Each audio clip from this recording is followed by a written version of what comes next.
Doctor, can we talk about cancer a little bit? Various types out there. What are some of the things that you've seen in terms of your patients, and what some of the things that you've been able to do? A better thing to talk about in relationship to, well, I will talk about that, right? A better thing to talk about, however, is the relationship between profits and cancer in the United States. There was a study that was published, I believe it was in 1994. It was a 12-year program, 12-year study. They looked at adults who had developed cancer as an adult, not childhood cancer, but adult cancer, right? And this is the main types of cancer that we get here in the United States. They did a meta-analysis of these people all around the world who developed cancer as adults for 12 years and were treated with chemo. And they looked at the results. And they published the results in the Journal of Clinical Oncology. And the results? 97% of the time, chemotherapy does not work. 97% of the time, it doesn't work. So why is it still used? It's one reason and one reason only: money. If you go to a medical doctor, an MD, with a sinus infection, and that doctor prescribes an antibiotic, he gets no financial kickback. Now, if he prescribes 5,000, of that antibiotic in 1 month, the drug company that makes it might send him to Cancun for a conference, right? Mm-hmm. But he gets no direct remuneration. It's not with chemotherapeutic drugs. It's different. Chemotherapeutic drugs are the only classification of drugs that the prescribing doctor gets a direct cut of. So if your doctor prescribes chemotherapy for you, here's how it goes, more or less.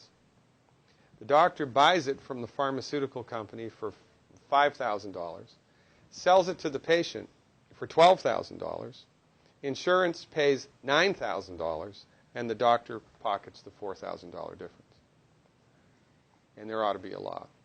The only reason chemotherapy is used is because doctors make money from it. Period. It doesn't work 97% of the time.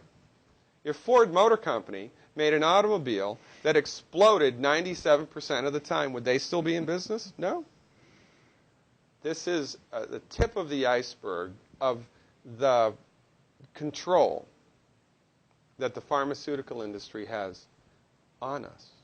Most people have no idea of this at all. Now, I wrote a book. It's called The MD Emperor Has No Clothes, right?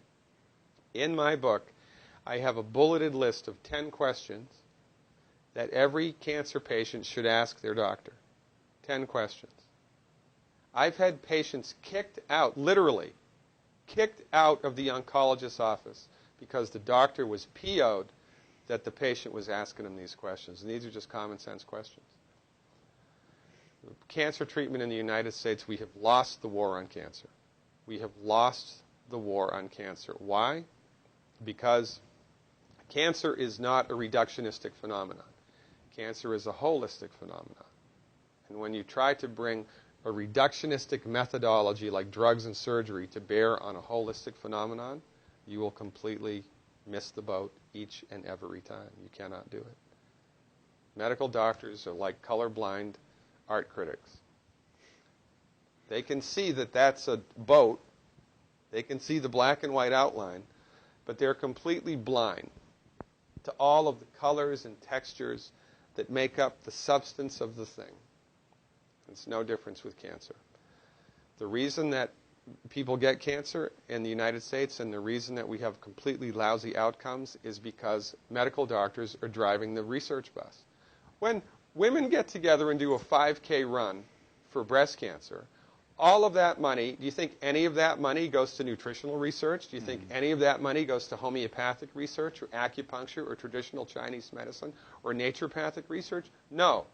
All of it goes to drugs and surgery, which do not work. Now, why aren't those women running for selenium? If every girl in this country took 200 micrograms of selenium, in one generation we'd eliminate breast cancer by 82%. That's a big number. Why aren't we doing that? Because medicine in the United States is a for-profit industry, and most people are completely unaware of this. And most people bow down to the altar of MD-directed high-tech medicine at their own demise.